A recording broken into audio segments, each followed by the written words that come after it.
Welcome to this tutorial on JEPQ versus QYLD, where we will explore the differences between these two investment options. To start, let's define what JEPQ and QYLD are. JEPQ is the Invesco Nasdaq 100 Index ETF, while QYLD is the Global X Nasdaq 100 Covered Call ETF. The main difference between JEPQ and QYLD is their investment strategy. JEPQ tracks the Nasdaq 100 index, which consists of the 100 largest and most actively traded non-financial stocks listed on the Nasdaq. On the other hand, QYLD uses a covered call strategy, which means it buys the stocks in the Nasdaq 100 index and sells call options on those stocks to generate income. In terms of risk, JEPQ is generally considered to be a higher risk investment than QYLD.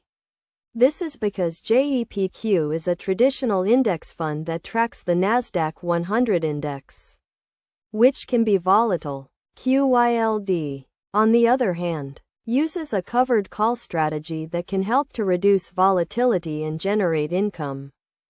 When it comes to returns, JEPQ has historically provided higher returns than QYLD over the long term.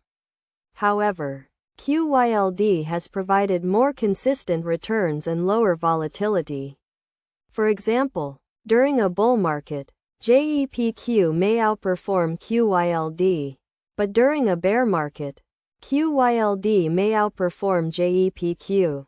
To decide which one to invest in, consider your investment goals and risk tolerance.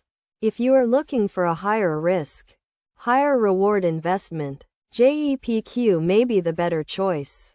However, if you are looking for a lower risk investment with more consistent returns, QYLD may be the better choice. In conclusion, JEPQ and QYLD are two different investment options with different strategies and risks.